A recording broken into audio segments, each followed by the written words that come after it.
Isang mapagpalang araw po sa ating lahat. Ako po si Jonella Bianca de Aguilar at ito po ang aking Day 278 devotion para sa ating 365 daily devotion na pinamagatang Paano Makalaya sa Porn Addiction. At ang topic natin ngayon ay Sex and Theology. Sabi po dito yung concept na Sex and Theology. Sex is God's gift, but sin can twist it into slavery. Addiction to sexual sin, whether lust, pornography, or immorality, distorts intimacy and destroys relationships.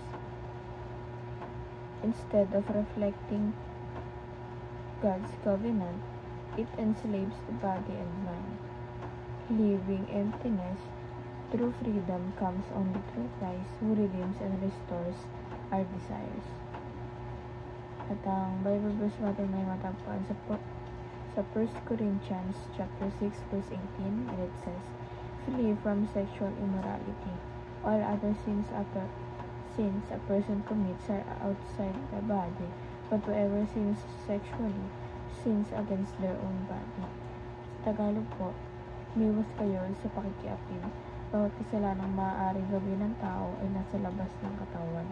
Ngunit ang gumagawa ng pakikiapid ay nagkakasala laban sa kanyang sariling katawan. At ang teachings po natin ay number 1, porneia corrupts the mind.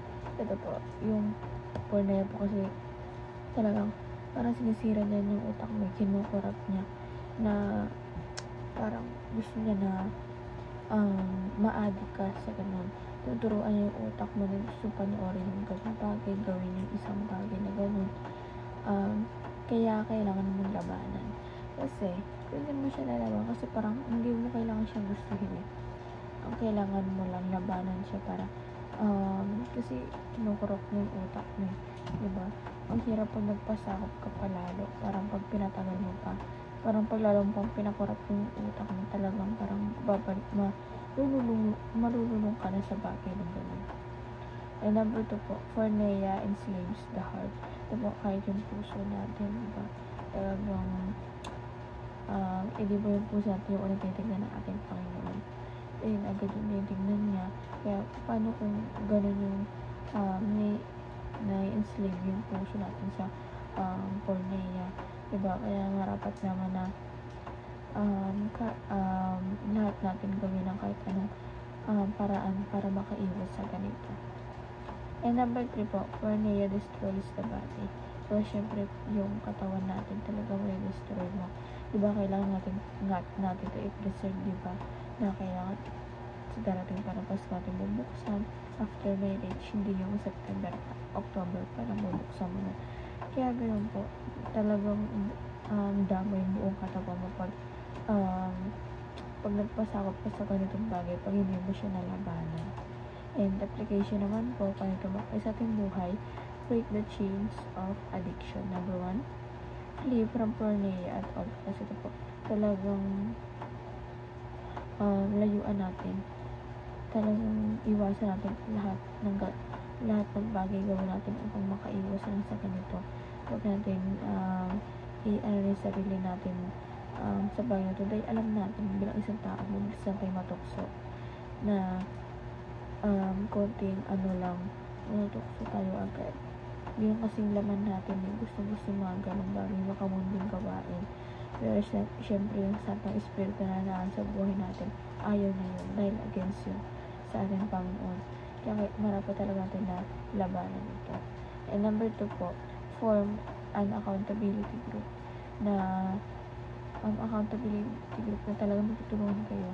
Hindi lang ikaw yung tutulong, hindi lang din sila yung tutulong, kundi yung sa isa't isa magtutulungan kayo na talagang labanan yung ganitong bagay. Yung talagang magpapaudyok sa'yo na talagang tigilan or magpapaudyok din sa iba na hindi dapat na nilang subukan pa ito. Lalo na pag nasa marriage, mas lalo na yun. Dahil hindi